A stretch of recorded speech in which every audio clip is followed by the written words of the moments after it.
No, porque no, Centro titular. no, porque básicamente no queríamos hablar por teléfono, pero nosotros tenemos una cosa clara. El objetivo del Tribunal Supremo es meterle en prisión y, en mi opinión, y ahí puede incluso que discrepe con muchos, el objetivo del gobierno socialista es retrasar al máximo su regreso. Y nuestro objetivo es básicamente el traerle de vuelta. Es por eso que cuando surgió la noticia de que el Supremo quería ir al Tribunal de Justicia una vez que resolviese el Constitucional, nosotros dijimos, ¿cómo cortamos eso? Bueno, ¿cómo lo hemos cortado? El día 15 de julio, todos los procedimientos juntos sobre la ley de amnistía. El Tribunal de Justicia no va a admitir una quinta prejudicial sobre la misma ley dentro de X meses. No lo va a admitir. Es decir, hemos ido acortando plazos. Por otra parte, y no tengo ningún problema en decirlo, no porque no hayan periodistas, sino porque ya va siendo hora que algunos empiecen a darse cuenta de la situación. Nosotros en el Tribunal Supremo no atacamos la decisión de Llarena de no aplicar la amnistía, sino que atacamos su capacidad para dictarla. Y en esa vista oral que tuvimos hace más de 3 meses ya, sucedió una cosa que, como estamos en familia, la voy a contar.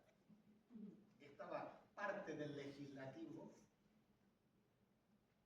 y parte del judicial discutiendo sobre la ley de amnistía. ¿Por qué? Porque yo he sido parte de los redactores de la ley.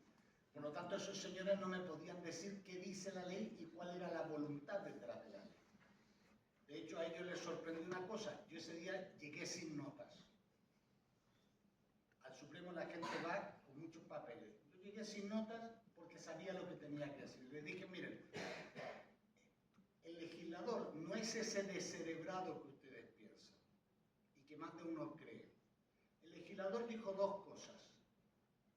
Una, que las medidas cautelares las tenía que retirar el juez que en ese momento tuviera la causa.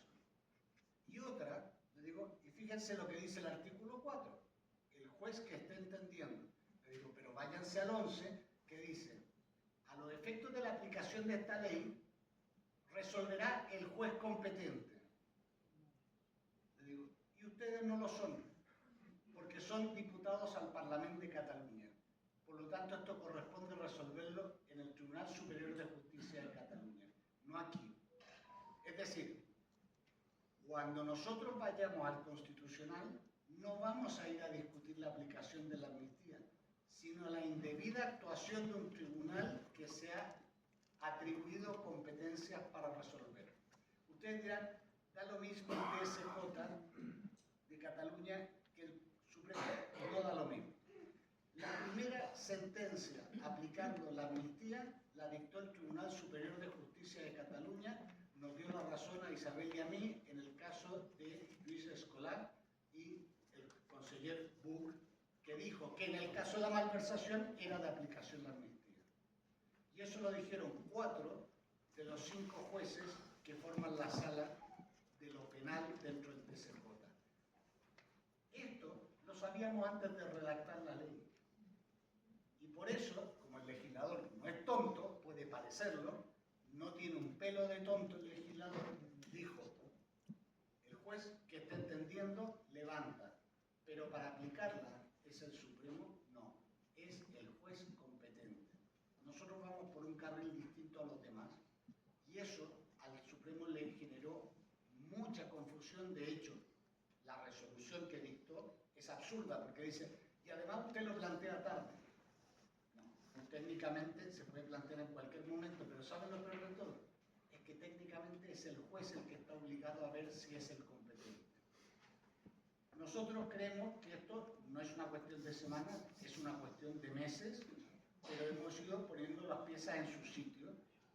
Y en mi caso, por lo menos, yo es que no me fío de los políticos, entonces lo que me he hecho es un trabajo muy político, muy técnico, para ir cerrando la vía a esos jueces que están en rebeldía y que no quieren aplicar la cada vez que me lo han preguntado he dicho lo mismo. El problema no está en la ley, está en los que no la quieren aplicar. De hecho, una magistrada del Supremo dijo claramente, por supuesto que está incluida la malversación.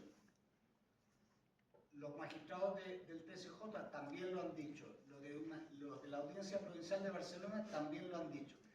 Y el Constitucional, no es que se vaya a meter a fondo en la amnistía, pero el Constitucional, en esa resolución del 24 de junio, si se cumple lo que está en el borrador, va a decir que siendo una ley en vigor, ningún juez se puede negar a aplicarla.